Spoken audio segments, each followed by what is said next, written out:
성경 있으신 분들 같이 보면서 하면 좋을 것 같아요. 주님께서는 저와 여러분의 중심을 보시는 거 다 아시죠? 이게 같이 예배 드리는 가운데서도, 심지어는 똑같이 무릎 꿇고 똑같이 손 들고 찬양하는 가운데서도 하나님께서는 저와 여러분의 중심을 감찰할 줄로 믿습니다. 그래서 저와 여러분 항상 이 우리 중심 가운데 그 주님의 임재를 갈망하며 나아가야 될 줄로 믿습니다. 그 초점이 있어야만 진짜 끝없는 예배로 나아갈 수 있어요. 사도행전 13장 22절에 보면 내가 이새의 아들 다윗을 만나니 내 마음에 맞는 사람이라 내 뜻을 다 이루리라 하시더니 라고 나옵니다. 다윗이 주님의 마음에 합한 자였잖아요. 그 다윗을 통해서 주님의 뜻을 다 이루길 원하신다고 말씀하셨습니다. 우리 다 알다시피 다윗이 뭐 완벽한 사람은 아니었습니다. 다윗도 끔찍한 실수를 저지르고 뭐 음란한 죄, 살인죄, 거짓의 아비가 막인데 거짓말하는 죄, 뭐 또 우리가 모르는 죄악들도 많이 있겠죠. 그런 죄악들이 있었습니다. 근데 다윗이 탁월했던 점이 뭔지 보면 항상 곧장 잘못하자마자 회개하고 돌이켰었다는 걸 줄로 믿습니다. 정죄감에 빠져 있는 게 아니라, 실패 좌절에 패배감에 빠져 있는 게 아니라 다시 예수님 붙들고 회개하고 돌이켰다는 거예요. 다윗 이전에 40년 동안 왕노릇했던 자가 누구죠? 사울이잖아요. 사울도 주님께서 왕으로 세우셨고 다윗도 주님께서 왕으로 세우셨어요. 사울도 주님 앞에 범죄한 적이 있고 다윗도 주님 앞에 범죄한 적이 있어요. 다윗도 하나님 예배했고 또 심지어 사울도 하나님 예배하고 하나님 믿는다고 말했지만 그 둘의 초점이 너무나도 달랐습니다. 사무엘상 15장에 보면 사울이 범죄하는 장면이 나온단 말이에요. 사무엘상 15장에 하나님께서 사울에게 아말렉을 진멸하라고, 완전히 산산조각내 없애버리라고, 그 소유까지 없애버리라고 말씀하십니다. 출애굽기 17장에 보면은 아말렉이 단순히 그 아말렉 족속만을 얘기하는 게 아니라 그 아말렉의 영을 말한단 말이에요. 우리와 대대로 싸우고, 또 신명기 25장에 보면 이스라엘의 연약한 자들을 치는 게 아말렉 족속이란 말이에요. 그 아말렉 족속을 하나님께서 진멸하라고 말씀하셨는데 사울이 하나님의 말씀 버리고 자기 마음대로 해버립니다. 그 아말렉의 왕을 뭐라고 하게요? 니에라. 버서커? 모르겠다. 오케이. 아말렉 왕을 아각이라고 하거든요. 애굽 왕을 파라오라고 통칭하잖아요.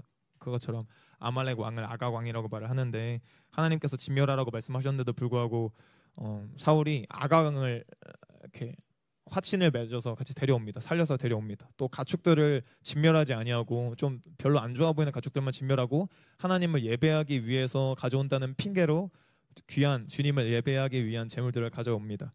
하나님의 말씀이 없이는 예배가 아무 의미 없을 줄로 믿습니다. 그러니까 아무리 귀하고 기름지고 멋져 보이는 예배, 심지어 이 시대에 뭐 수많은 재정의 헌금들이 있더라도 주님께 순종하고 없이는 의미가 없다는 거예요. 사울은 자기가 그렇게 범죄한 거에 대한 경각심도 없이 끔찍하게도 사무엘상 15장 12절에 보면 자기를 위한 기념비를 세웠다고 나옵니다. 그러니까 주님께 대해서 회개에 대한 마음도 없고, 심지어는 이 전쟁에서 승리한 거에 대해서 주님께 영광 돌리는 태도도 없이 그러니까 자기를 위해서 기념비를 세웠다고 사무엘상 15장 12절에 나와요. 그러니까 우리는 정말로 모든 사역에서 내 이름이 사라져야 될 줄로 믿습니다. 피곤하신 분이 있는 것 같아서 옆에 사람 한 번씩 주물러 줄까요? 옆에 사람 한 번씩 깨어 있을지어다 하면서 이렇게 주물러 줘. 깨어 있을지어다. 자, 반대편 일어나 빛을 발하라. 빛을 발하라. 눈동자로부터 빛을 발하라. 눈동자에 빛이 있어야 돼. 그래, 뭐 맛있는 추인껌 나눠주는 거 좋아요. 좋아요. 씹으면 잘 못 자더라, 그지? 그래, 좋습니다. 잘 끝까지 깨어있는 청년부 다음 세대 되길 바랍니다. 아멘.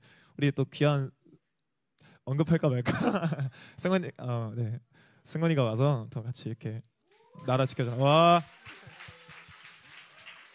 나라 지켜주는 친구들이 우리 교회에 한 3-4명 되고, 이제 시연이가 잠깐 버스킹 준비 때문에 빠진 것 같은데 시연이가 이제 준비하고 있어요. 그래서 이렇게 우리 청년 군인들 위해서 좀 같이 중보해주면 좋을 것 같아요. 다시 이어가면 우리 정말로 모든 사역에서 내 이름이 사라져야 됩니다. 또 우리 이렇게 사역하면 하다 보면 당연히 있는 것들이 하나님께서 명하셔서 우리가 다 왔지만, 뭐 선생님도 하고 신학교도 갈 수 있고 찬양팀도 다 주님이 명하셔서 하신 거잖아요. 근데 주님이 명하시는 건 사실 거의 대부분 큰 틀이고, 대부분은 바로 위 리더나 그 중간 리더들이 많이 말해줄 때가 있잖아요. 그래서 사람이 시킨 일을 할 때가 많은데, 우리가 사람이 시킨 일을 할 때에도 주님께 하듯 하고 주님의 이름을 위해 할 수 있어야 될 줄로 믿습니다. 그러니까 찬양 사역도 말씀 사역도, 또 오늘 우리 나가서 이제 전도하잖아요. 전도 사역도 마찬가지인 거예요. 모든 일이 완전히 내 이름이 사라져야 될 줄로 믿습니다. 그러니까 다른 사람들에게 예수님의 이름을 남겨줘야만 그들에게 생명이 되고 그들의 삶이 변해요. 뭐 예를 들어 뭐 우리가 찬양을 잘 하고 어떤 회중들에게 뭐 주혜가 피아노를 너무 잘 친다 하고 뭐 지우가 베이스를 너무 잘 친다 이런 인상이 남는 순간 이제 생명력이 없어지는 거예요. 그 팩트일 수는 있지만 잘 친다고 다 생각하거든. 근데 이제 그런 것들이 하나님을 향한 초점보다 더 커지게 되고 더 드러나게 되면은 진짜 예배 드리고 공허한 거예요. 그냥 기분 좋았다가 그 기분이 사라지는 순간 이제 공허해져 버리게 되는 거예요.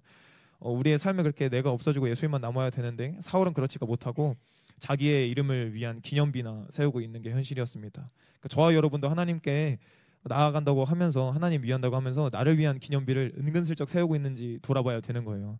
그러니까 왜 우리가 날마다 기도하고 왜 또 말씀도 보기도 하고 주님께 은혜를 구해야 되냐면 우리 힘으로는 내가 나를 위한 기념비 세우고 있는지 깨닫지 못합니다.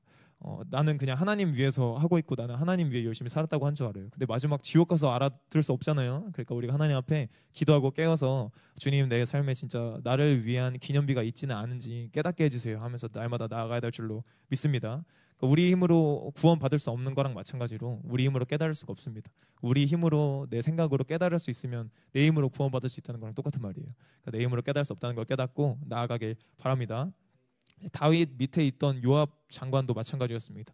다윗의 그 초창기 때부터 강력한 군사장관으로 다윗과 막 몇십 년 동안을 같이 사역하고 나라를 지켜 나갔는데 요압을 보면 되게 꾸준히 계속 자신의 방법을 조금씩 넣습니다. 다윗에게 충성돼 보이면서도 되게 은근슬쩍 나의 것들을 살짝 넣고 다윗이 요압이 원하는 방향으로 갈 수 있게끔 되게 지혜로워 보이면서도 교묘하게 그렇게 나아갔었습니다. 몇십 년 동안 계속 나아갔는데도 초점이 달랐기 때문에 계속 그 결이 달랐습니다. 마지막에 요압은 다윗을 따르지 못하고 다윗의 그 또 계부인 솔로몬을 따르지 못하고 배신해 버린단 말이에요. 몇십 년을 따라 놓고도 초점이 다르면 결국 마지막에 배반해 버리게 되고 다른 결로 가버리게 되는 거예요. 근데 다윗은 뭘 보고 나아갔는지 보면 하나님의 임재를 바라보면서 나아갔잖아요. 다윗의 장막이. 요압은 하나님의 임재를 바라보며 나아간 게 아니라 나라의 부함을 위해 나라의 성공을 위해서 나아갔습니다. 그러니까 마찬가지로 저와 여러분의 목적도 단순히 부서의 부흥이 되면 안 된다는 것을 잊지 마시기 바랍니다. 다음 세대의 부흥이 첫 번째 목적이 되면 안 되고 청년 세대도 청년부의 부흥이 첫 번째 목적이 되면 안 됩니다. 그러니까 하나님의 임재가 우리 모든 부서의 첫 번째 목적이 되길 바랍니다. 그렇지 않을 때 초점이 잘못했을 때 요압처럼 돼버리는 거예요. 마지막에 정말 몇십 년 동안 너무 잘 싸우고 지혜와 모략이 있었고 다윗과 수십 년 붙어서 사역한 얼마나 많이 보고 배웠겠어요. 그런데도 그 초점이 다르기 때문에 하나님께 정렬되지 못하고 마지막에 배반해버리고 맙니다. 사울도 마찬가지였던 거예요.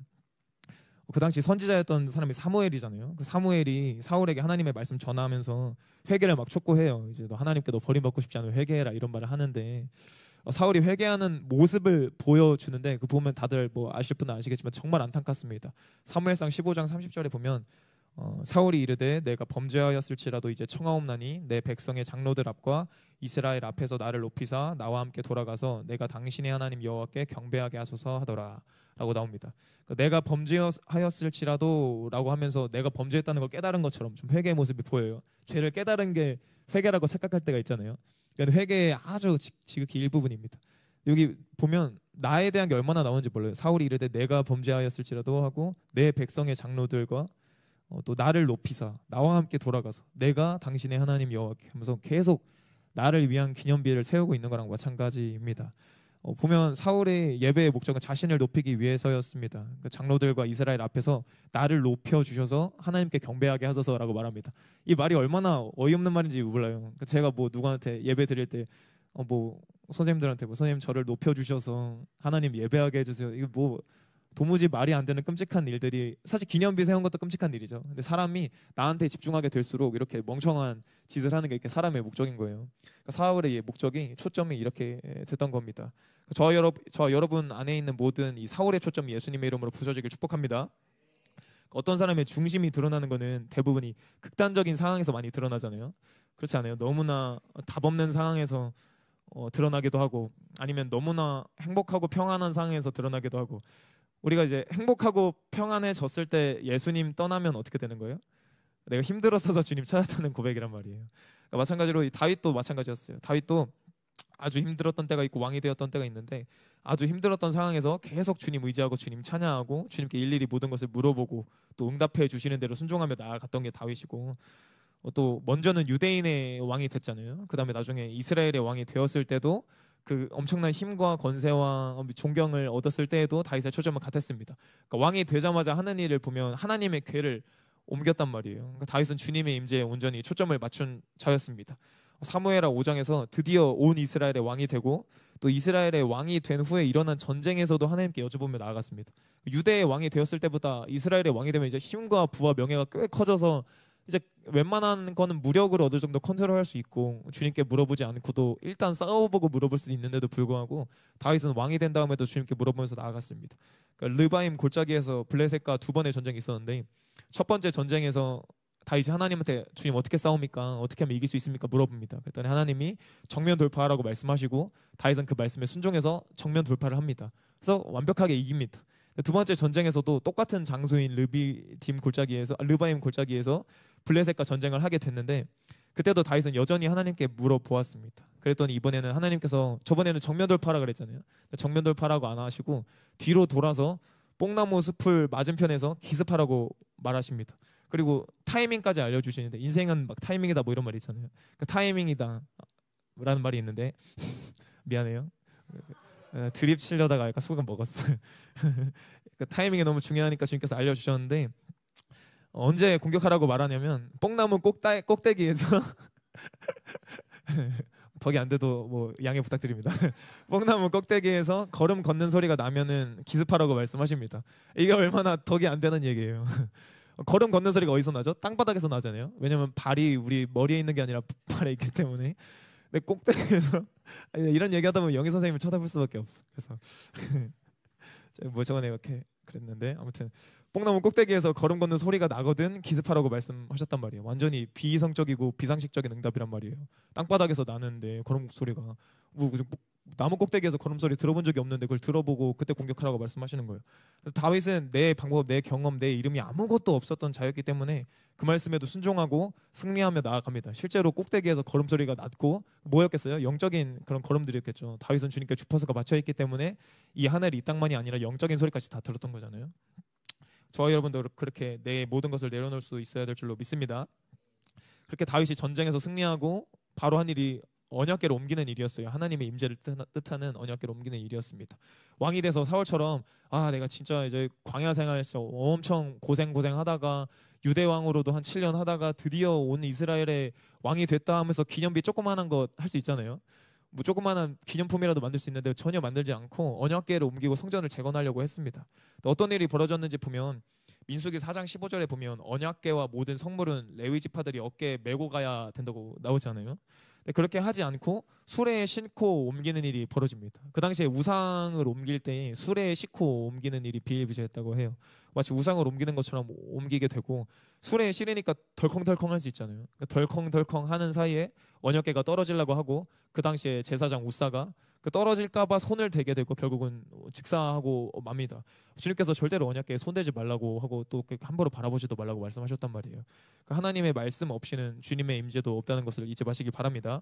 아무리 좋은 중심이었다고 해도 하나님 말씀대로 나아가지 않으면 주님께로 나아갈 수가 없어요. 다윗 왕은 이때 뭐였겠어요? 주님께 전심으로 찬양하며 나아갔고 풀세션 중에 풀세션이었겠죠. 국가적인 최고의 악기들로 주님 찬양하며 나아가고 심지어 말씀에 보면 기뻐하며 전심으로 나아갔다고 말한단 말이에요. 그런데도 불구하고 말씀 없이는 아무 의미가 없다는 거예요. 근데 아까 말했던 것처럼 초점이 주님의 임재에 가 있는 사람은 뭐가 빠르다 그랬어요? 네? 그렇습니다. 정답 아는 사람? 없군요. 다 마음에 알 줄로 믿습니다. 회개가 빠르다고 했어요. 중심이 올바른 사람들은 주님 앞에 회개가 빠르다고 한 것처럼 다윗은 절망 가운데 오래 있지 않고 주님 앞에 바로 다시 언약궤를 메어서 옮기게 되고 다윗의 장막을 완성시키게 됩니다. 그 다음 장인 사무엘하 7장에 보면 막 자기는 좋은 궁전에 사는 거를 보면서 그냥 나만 좋게 사는 게 아니라 나는 이렇게 좋은 데 사는데 하나님은 저런 초라한 장막에 거하시는구나 하면서 하나님의 성전을 지어드릴 계획을, 그런 귀한 계획을 세우게 돼요. 다윗은 처음부터 끝까지 주님의 임재와 주님의 성전을 재건하는데 초점을 맞췄던 자이고 주님께서는 주님의 뜻을 이루길 원하시고 그런 자를 찾길 원하시고 그렇게 찾고 계신데 저와 여러분이 이런 마음이 돼야 될 줄로 믿습니다. 이 마음과 이 초점을 가져야만 하는, 이 주님의 임재를 향한 초점을 가져야만 하는 이유를 세 가지만 나누고 좀 같이 찬양하고 기도할 건데, 첫 번째 한번 따라해 보겠습니다. 주님의 임재를 구할 때 삶에서 모든 것이 준비됩니다.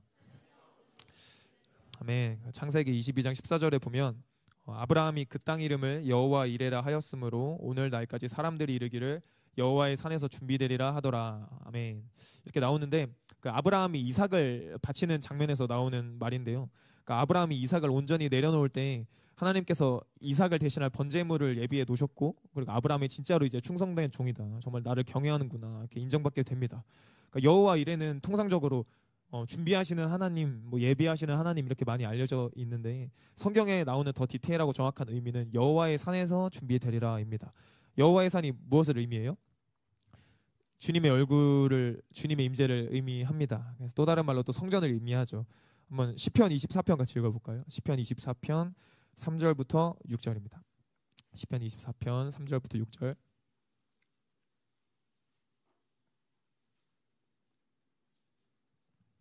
시작. 여호와의 산에 오를 자가 누구며 그의 거룩한 곳에 설 자가 누구인가? 곧 손이 깨끗하며 마음이 청결하며 뜻으로 타는데 두지 아니하며 거짓 맹세하지 아니하는 자로다. 그는 여호와께 복을 받고 구원이 하나님께 의를 얻으리니 이는 여호와를 찾는 족속이요 얼굴을 구하는 자로다. 아멘. 여호와의 산에 오르는 것이 하나님의 얼굴 구하고 주님의 임재를 구하는 것을 의미한다고 말씀하고 계십니다. 그러니까 주님의 임재를 구하는 자들을 이야말로 그런 자들에게 하나님께서 삶에서 모든 것을 준비한다고 말씀하시는 거예요. 그러니까 우리가 우리의 힘으로 내 삶의 모든 것들, 막 재정, 인간관계, 직장, 학업, 건강, 뭐 가족관계 등등 수많은 것을 구하려고 하면 할 수도 없고, 심지어 성공하게 되더라도 내 의가 돼버리고 내 기념비가 돼버리고 내 왕이 돼버리는 경우가 너무나 많습니다. 얻게 되더라도 열심히 살아서 돈을 얻게 되면 어떻게 돼요? 돈을 잃어버릴까 봐 걱정돼요, 이제는. 그렇게 돼버립니다. 그게 마치 사울의 기념비처럼 나의 기념비가 돼버릴 수도 있습니다.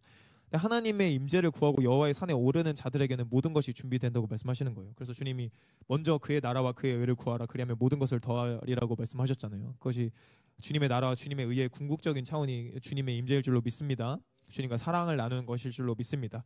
그 여호와의 산에 오를 자가 누구라고 말씀하시는지 보면 손이 깨끗하고 마음이 청결하고 뜻으로 타는데 두지 아니하고 거짓 맹세하지 아니하는 자들이 여호와의 산에 오른다고 말씀하시고, 그게 하나님의 얼굴을 구하는 자라고 말씀하죠. 하나님의 얼굴을 구하는 것은 예배와 찬양과 거룩이 동반될 줄로 믿습니다. 하나님께 나아가는데 거룩은 반드시 필수적이고 하나님께 나아갈수록 거룩해지게끔 또 되어 있습니다. 야고보서 4장 8절을 봐도 하나님을 가까이 하라 그리하면 너희를 가까이 하시리라 에서 끝난 것이 아니라 죄인들아 손을 깨끗이 하라 두 마음을 품은 자들아 마음을 성결하게 하라, 이렇게 말을 합니다. 하나님을 가까이 하는 것과 거룩함을 추구하는 것은 같이 가야 될 줄로 믿습니다. 이 시대에도 수많은 사람들이, 수많은 또 리더십들과 목회자들이 음란의 문제로 또 거룩하지 못한 문제로 얼마나 무너지는지 모릅니다. 그러니까 어떤 사람도 이에 대해 완전히 안전하다고 절대로 말할 수가 없습니다. 그렇기 때문에 요셉조차도, 그러니까 하나님과 동행했던 요셉조차도 창세기 37장에 죄에 노출됐던 상황에서는 자신의 연약함을 알았기 때문에 그 자리에서 막 도망쳐 버리잖아요. 저와 여러분도 이렇게 내 하나님은 믿지만 내 육신은 믿지 않고 나아가야 될 줄로 믿습니다. 1900년대에도 여러 부흥들이 있었는데 역사를 되돌아보면 그 부흥이 꺼지게 된 계기들이 지금이랑 뭐 일맥상통합니다. 지도자들끼리의 다툼 때문에도 그렇고 또 돈 문제 때문에도 그렇고 또 대부분이 지도자들의 성적 스캔들이었습니다. 지금처럼 연락이 잘 안 되고 서로 왕래가 힘든 상황에서도 지금과 똑같은 문제들이 벌어졌다고 해요. 다 영적인 것이기 때문인 줄로 믿습니다. 한국 교회가 거룩함을 잃어버리게 될 때 정말 점점 부흥은 멀어져 가게 되는 거예요. 저와 여러분이 정말로 주님의 임재를 담아내는 깨끗한 그릇이 되기를 바랍니다. 날이 갈수록 우리는 어느 정도 주님께 나아가는 신앙 가지고는 안 됩니다. 정말 주님께 올인해야만 하고 두 마음을 품었다면 한 마음만 품어서 주님께 올인해야 되고 내 시간도 내 모든 정성도 주님께 올인하는 한 명 한 명 되길 축복합니다. 에스겔 43장 12절을 보면 성전의 법은 이러하니라 산꼭대기 지점의 주인은 지극히 거룩하리라 성전의 법은 이러하니라 라고 나옵니다. 성전의 법이 여호와의 산의 법과 같다는 것을 말씀해주고 계셔요. 그리고 여호와의 산의 꼭대기에 갈수록 지극히 거룩함을 요구한다고 말씀하고 계십니다. 그러니까 정말 내 삶의 육체의 정욕을 버리고 예수님만 붙들며 여호와의 산을 오르는 자들에게 주님의 임재가 임하고 하나님이 실제적으로 강력하게 임하는 것이에요. 그런 자들에게야 이제 삶의 모든 것들이 준비되기 시작합니다. 그러니까 주님의 임재에 올인하지 않는 순간 삶의 하나하나들을 정말 내 힘으로 이제 컨트롤해야 되고 정말 근심 걱정이 되게 되고 많은 스트레스들이 임하게 되는 거예요. 근데 하나님의 임재를 구할 때 모든 것이 준비될 줄로 믿습니다. 이 여호와 이레의 하나님을 경험하기 위해서는 이 주님의 임재를 향한 초점이 있어야만 하는 것이고, 그렇게 나아갈 때 모든 것을 채워주시는 것을 잊지 마시길 바랍니다. 두 번째로 한번 같이 고백해 보겠습니다. 주님의 임재를 추구할 때 삶의 모든 것을 깨닫게 됩니다. 시편 73편 같이 한번 읽어볼까요? 좀 긴데 같이 한번 읽어보면 좋을 것 같습니다. 하나님을 찾을 때 모든 것을 깨닫게 되는 것이 시편 73편에 자세하게 나와 있습니다. 1절부터 한번 같이 읽어보겠습니다. 시작. 하나님이 참으로 이스라엘 중 마음이 정결한 자에게 선을 행하시나 나는 거의 넘어질 뻔하였고 나의 걸음이 미끄러질 뻔하였으니 이는 내가 악인의 형통함을 보고 오만한 자를 질투하였음이로다. 그들은 죽을 때에도 고통이 없고 그 힘이 강건하며 사람들이 당하는 고난이 그들에게는 없고 사람들이 당하는 재앙도 그들에게는 없나니 그러므로 교만이 그들의 목걸이요 강포가 그들의 옷이며 살찜으로 그들의 눈이 솟아나며 그들의 소득은 마음의 소원보다 많으며 그들은 능욕하며 악하게 말하며 높은 데서 거만하게 말하며 그들의 입은 하늘에 두고 그들의 혀는 땅에 두루 다니도다. 그러므로 그의 백성이 이리로 돌아와서 잔에 가득한 물을 다 마시며 말하기를 하나님이 어찌하랴 지존자에게 지식이 있으랴 하는도다. 볼지어다 이들은 악인들이라도 항상 평안하고 재물은 더욱 불어나도다. 내가 내 마음을 깨끗하게 하며 내 손을 씻어 무죄하다 한 것이 실로 헛되도다. 나는 종일 재난을 당하며 아침마다 징벌을 받았도다. 내가 만일 스스로 이르기를 내가 그들처럼 말하리라 하였더라면 나는 주의 아들들의 세대에 대하여 악행을 행하였으리이다. 내가 어쩌면 이를 알까 하여 생각한즉 그것이 내게 심한 고통이 되었더니. 여기까지 한번 읽고, 이 시편 73편의 기자는 나름대로 하나님 따라가려고 열심히 노력을 했는데 상황이 점점 악해져가는 것을 보입니다. 의인들은 오히려 망해가는 것 같고 악인들은 막 돈도 많이 벌고 평안해 보이고 점점 번성하는 것 같습니다. 상황과 환경을 보면 도대체 왜 그렇게 흘러가는지를 이해할 수가 없고 16절에 보면 생각할수록 심한 고통이 되었다고 말을 합니다. 저와 여러분은 어떤 문제들, 또 깨닫지 못하는 어떤 것들이 있을 때 단순히 내 생각으로 또 오래 생각한다고 해서 해결되지 않는다는 것을 잊지 마시길 바랍니다. 오히려 심한 고통이 될 때가 되게 많아요. 근데 17절 한번 같이 볼까요? 시작. 하나님의 성소에 들어갈 때야 그들의 종말을 내가 깨달았나이다. 아멘. 도무지 깨달아지지 않았던 상황과 환경이 하나님의 성소에 들어가고 하나님의 임재를 경험할 때야 뭐 다 깨달아지게 되었다고 말을 합니다. 주님의 임재를 추구하는 자들만이 정말로 이 세상의 모든 것을 깨닫게 됩니다. 이 세상에서는 막 이성을 막 강조하잖아요. 이성을 강조하고 공부 많이 하라고 하고 책도 많이 읽으라고 하는데 그것도 정말 중요하고 해야 되는 것이지만 내 힘으로 모든 것을 깨닫게 하려고 하게 되고 내 힘으로 내 지혜로 모든 것을 하려고 되는 순간 깊은 깨달음을 얻을 수가 없게 됩니다. 정말 주님의 임재에 올인할 때 깨달음을 얻게 된다는 것을 잊지 마시길 바랍니다. 어떤 내용을 깨달았는지 18절부터 한번 보면 18절부터 한번 읽어볼게요. 시작. 주께서 참으로 그들을 미끄러운 곳에 두시며 파멸에 던지시니 그들이 어찌하여 그리 갑자기 황폐되었는가. 놀랄 정도로 그들은 전멸하였나이다. 주여 사람이 깬 후에는 꿈을 무시함같이 주께서 깨신 후에는 그들의 영상을 멸시하시리이다. 내 마음이 산란하며 내 양심이 찔렸나이다. 내가 이같이 우매무지함으로 주 앞에 짐승이 오나 내가 항상 주와 함께하니 주께서 내 오른손을 붙으셨나이다. 주의 교훈으로 나를 인도하시고 후에는 영광으로 나를 영접하시리니 하늘에서는 주 외에 누가 내게 있으리요 땅에서는 주밖에 내가 사모할이 없나이다.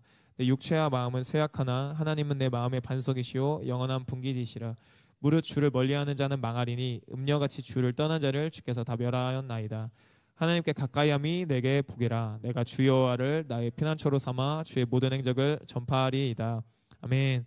전사님이 많이 말하는 인크로지오 구조처럼 이 17절이 가장 중요하게 주님 만났던 거고 그 뒤에 이제 깨달음을 얻은 것들이 나오는 건데 주님의 임재를 구한 자들이 이 세상의 결말이 이제 어떻게 되는지 깨닫게 되는 겁니다. 우리 또 다 머리로는 알잖아요. 계시록 보면 악한 자들 망한다는 거 수두룩 빽빽하게 머리로는 아는데 단순히 머리로만 깨닫는 게 아니라 정말 내 중심으로 진짜 깨달아지게 되고 이제는 진짜 중심으로 깨달아지면 악인이 형통할 때 부러워요, 안 부러워요? 안 부러워요. 오히려 불쌍하고 그들을 위해 중보하고 사랑의 마음으로 중보하게 되는 것입니다. 저도 수술실 간호사로 일을 했을 때 정말 이 세상 지식이 의학 지식이 얼마나 부족없는지 뼈저리게 느꼈어요. 막 해외에서 와서 우리 의사 선생님들한테 막 수술 배울 정도로 탁월한 의사 선생님들이 계셨지만 막 얼마 전에 유행했던 막 강제로 맞추는 막 이상한 주사 있잖아요. 그런 주사들에 대해서도 생물학을 조금만 공부하면 진짜 잘못됐다는 것을 알 수 있는데 얼마나 잘못됐는지 깨닫지도 못하고 또 깨달았던 분들도 이제 내 직장이 잘리게 되고 내 일자리가 잘리게 되니까 내 양심이 화이 맞아 버립니다. 이제 내가 맞게 되고 이제 안 맞은 저도 맞으라고 하시고 그렇게 나아가는 걸 보면서 정말 세상 지식도 의학 지식도 의사 되려면 공부 얼마나 열심히 해야 돼요. 또 법조기나 마찬가지로 진짜 공부를 열심히 하고 탁월했던 분들조차도 정말 세상에 가장 중요한 것들을 깨닫지를 못하는 게 정말 안타까운 일입니다. 세상 지식이 아니라 하나님을 아는 지식으로 충만하시길 바랍니다. 이게 공부하지 말라는 말 아닌 거 알죠? 공부 열심히 해야 되고 학생이 여러분의 정체성일 때는 최선을 다해 공부하시길 바랍니다. 뭐 군인은 열심히 나라 지키는 거고 이 말실수인 것 같긴 한데 미안하다. 간호사일 땐 간호사 열심히 하는 거고 각자의 자리에서 최선을 다하는 한 분 한 분 되길 축복합니다. 잠언 28장 5절을 보면 악인은 정의를 깨닫지 못하나 여호와를 찾는 자는 모든 것을 깨닫느니라 라고 말합니다. 여호와를 찾는 자는 모든 것을 깨닫는 것을 잊지 마시길 바랍니다. 세상 따르는 자들은 똑똑해 보이고 잘 나가 보이는데 결국은 깨닫지 못하게 되고 하나님의 얼굴 구하는 자들만이 모든 것을 깨닫게 됨을 잊지 마시길 바랍니다. 나중에 장사하면 얼마나 어떻게 될지 몰라요. 나중에 사업도 하게 되면 하나님을 따르지 않으면 조금만 거짓말만 하면 막 매출이 50%가 넘어. 막 아주 미세한 거짓말만 하면은 순이익이 두세 배가 남아. 그런 일들이 비일비재합니다. 알바할 때도 마찬가지고. 근데 그때 하나님께 타협하지 않고 정말 정직과 거룩을 추구하는 한 분 한 분 되길 바랍니다. 우리 찬양팀도 찬양팀도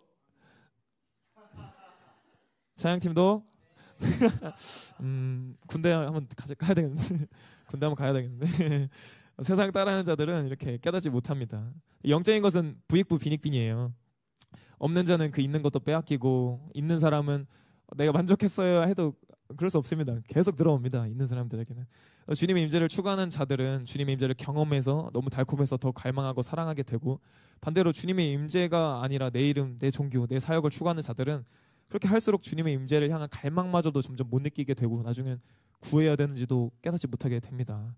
이 세 번째 마지막 이유가 여기에 있는 거예요. 주님의 임재를 구해야 하는 이유가 주님의 임재를 구하는 자들만이 주님의 임재를 경험할 수 있고 주님의 임재를 더 구할 수 있게 됩니다. 주님의 임재가 되게 자석 같은 거예요. 주님의 임재를 구하는 자들만이 주님의 임재를 더 구하게 되고 더 사모하게 되고 더 느끼게 되는 거예요.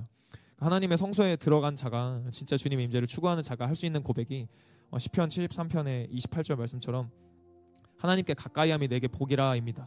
정말 주님을 가까이 하는 자, 정말 주님과 동행하는 자들이 정말 주님의 임재를 구하는 자들이 그제서야 이게 진짜 복이구나. 나는 그 세상에서는 막 돈과 명예 이런 것도 없고 뭐 심지어 건강도 없고 인간관계도 망했는데 하나님께 가까이 하는 거가 그냥 내가 힘들어서 나아갔던 건데 하나님께 나아가는 것 자체가 복이구나.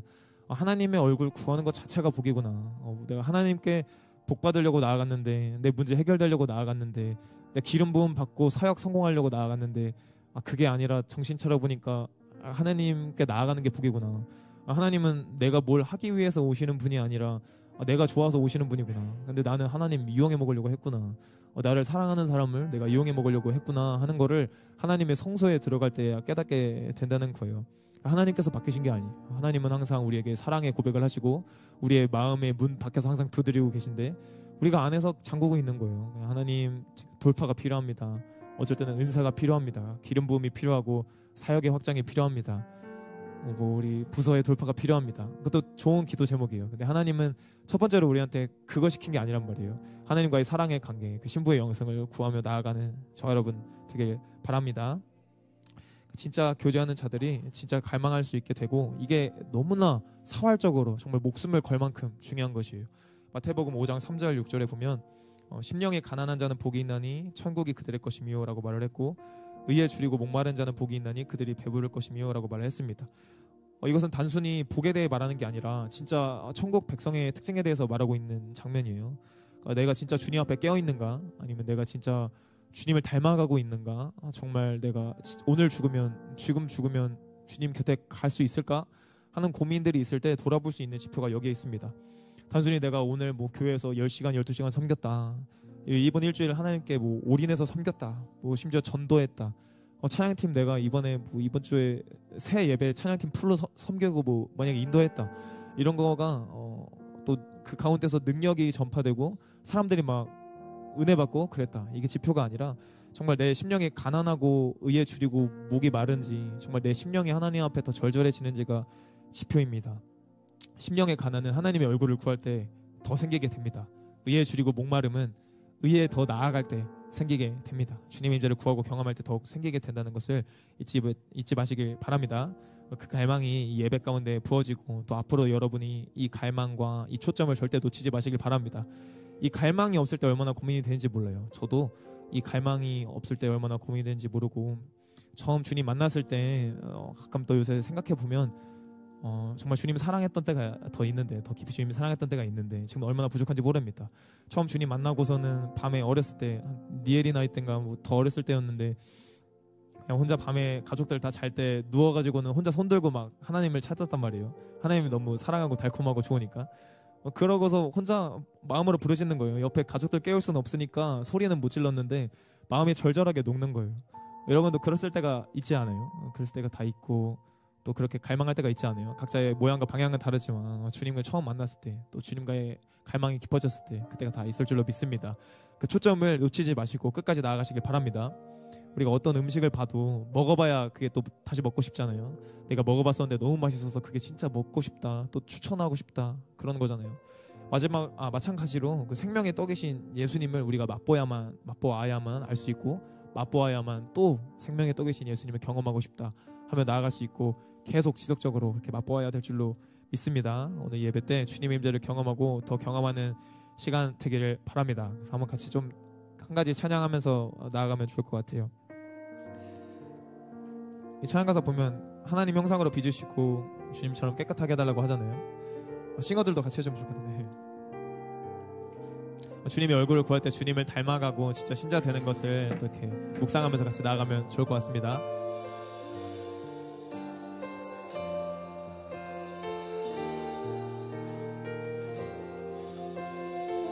같이 고백합시다. 내 평생 내 평생 한 가지 바라는 것, 그분의 성품과 모습 담기 원해.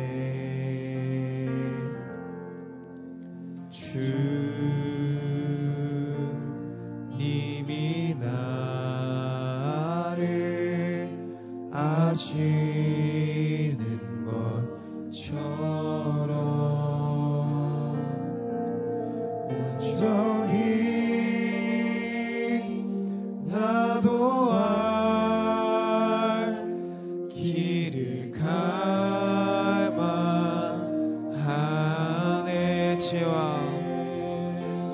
지혜와 계시의 영을 주사 아버지를 알게 하시고 주의 은혜로 겸손케 하사 주와 함께 걷게 하소서. 하나님 영상으로 빚으시고 그와 같이 깨끗게 거룩하게 하소서. 흠없이 정결하게 지키어 영광을 이르게 하소서. 고백합시다. 내 평생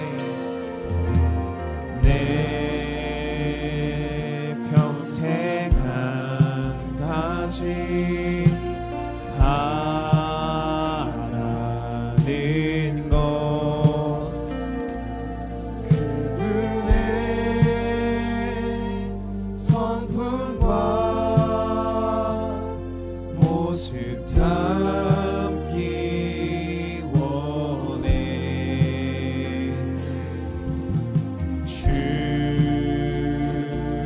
주님이 나를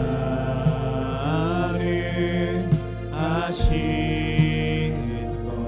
것처럼 온전히 나도 알 길을 가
하소서.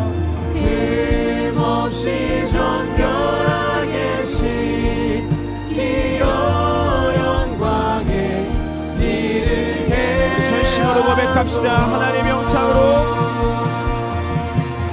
하나님 영상으로 믿으시고 그와 같이 깨끗게 거룩하게 하소서.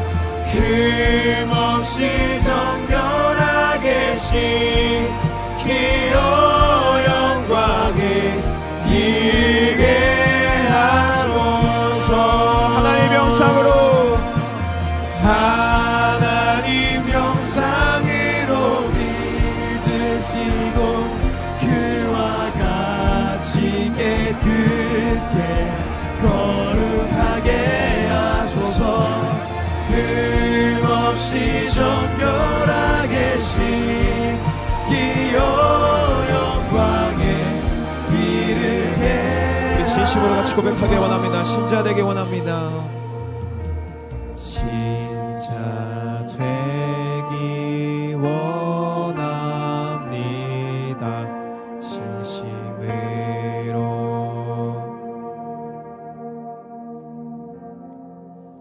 사랑하기 원합니다.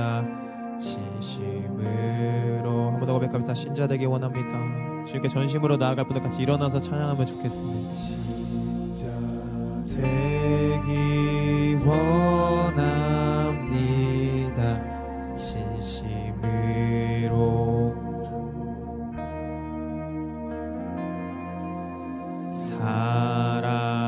사랑하기 원합니다. 진심으로 주님 거룩하기 원합니다. 거룩하기 원합니다. 진심으로 예수 닮기 원합니다. 예수 닮기 원합니다. 진심으로 한번 더 고백합시다. 거룩하기 원합니다. 거룩하기 원합니다. 진심으로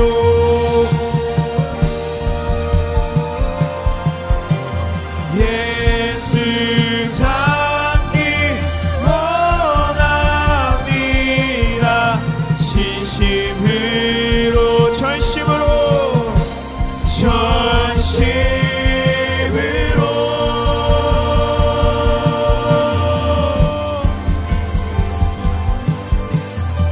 하나님 영상으로 믿으시고 그와 같이 깨끗게 거룩하게 하소서. 흠없이 정결하게 씻기어 영광에 이르게 하소서.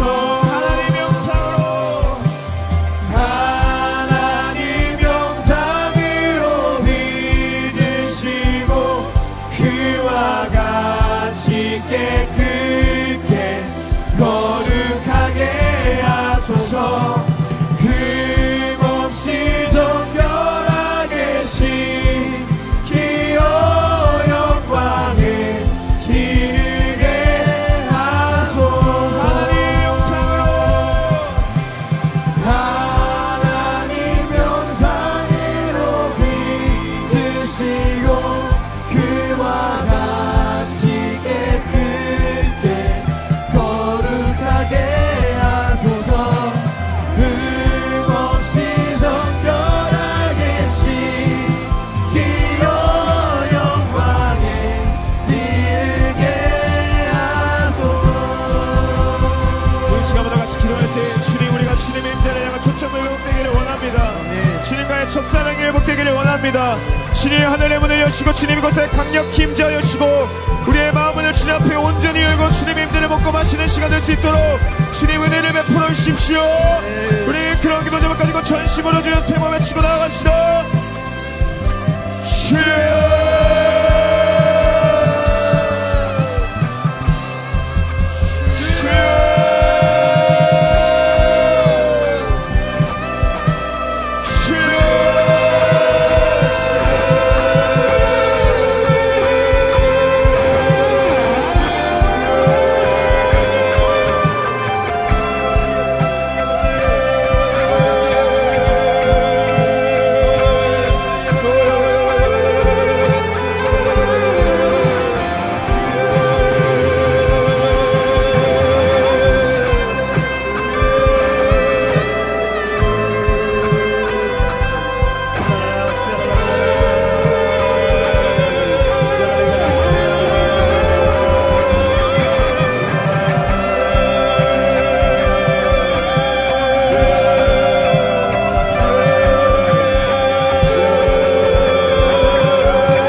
주소서.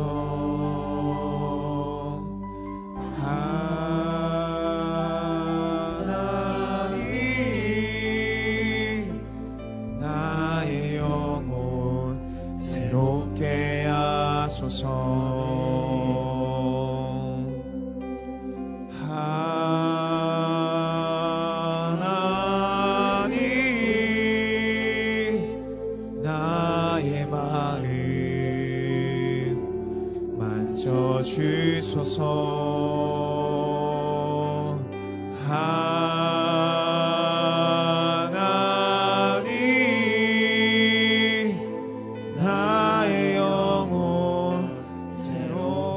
하소서. 하나님 나의 기도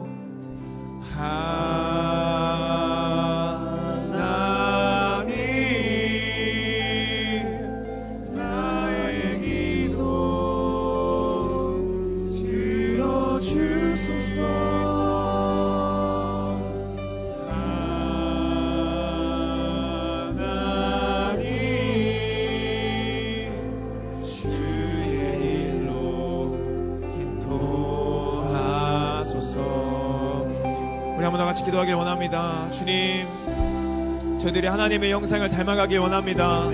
주님을 닮아서 더 거룩해지기를 원합니다. 정말 더 점점 더 음란해져가는 이 시대 가운데 정말 거룩하고 깨끗한 그릇을 저희들이 끝까지 준비되기를 원합니다. 일시적인 거룩함이 아니라 이 교회 안에서만 있는 거룩함이 아니라 우리의 모든 삶에서 주님의 거룩함이 동반되는 삶이 될 수 있도록 주님 이 시간 성결의 기름 부음을 부어주시옵소서. 쳇바퀴 돌던 모든 죄된 사슬들은 예수의 이름으로 끊어질시어다. 모든 반복되는 죄의 습관들은 예수의 이름으로 끊어질시어다. 주님 이제는 완전히 청산하고 주님께 올인하는 저희들 될 수 있도록 기름 부어주시고 주님 안에 깊은 사랑으로 저희를 인도하여 주시옵소서. 그런 기도 제목까지 같이 기도하겠습니다.